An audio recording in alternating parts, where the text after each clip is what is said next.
Makati City Rep Binay files bills for tax-free graveyard shift, odd pay.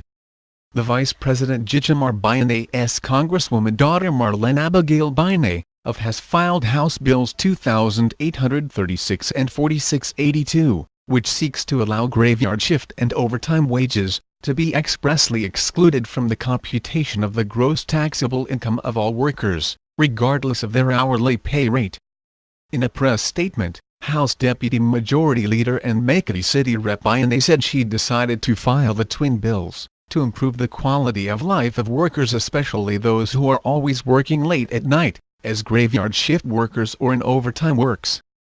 She said the government has nothing to worry if they will lose some of its revenues due to the twin bill that she filed, since the move will ultimately benefit almost 1 million workers in the country. The extra cash we put in the pockets of workers on account of the reprieve will simply be spent by them on taxable consumption anyway, whether they buy goods or services invariably subject to sales levies, Binay said. According to reports, based on the current tax laws, the overtime and third shift premiums of workers receiving more than the statutory minimum wage are slapped up to 32% in withholding taxes, depending on the employee's tax bracket. Sources said the business process outsourcing BPO industry is set to benefit more once the two bills are made into law, since many of its employees are working on graveyard shift and in overtime.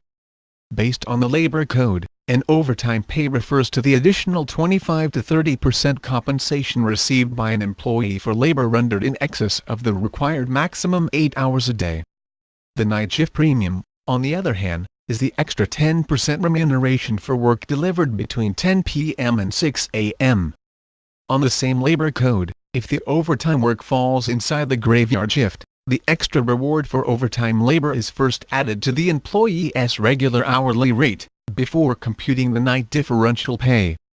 The latest statistics has shown that the BPO sectors, which had a 904,000-strong labor force at the end of 2013, is projected to hit 1,028,000 by year-end.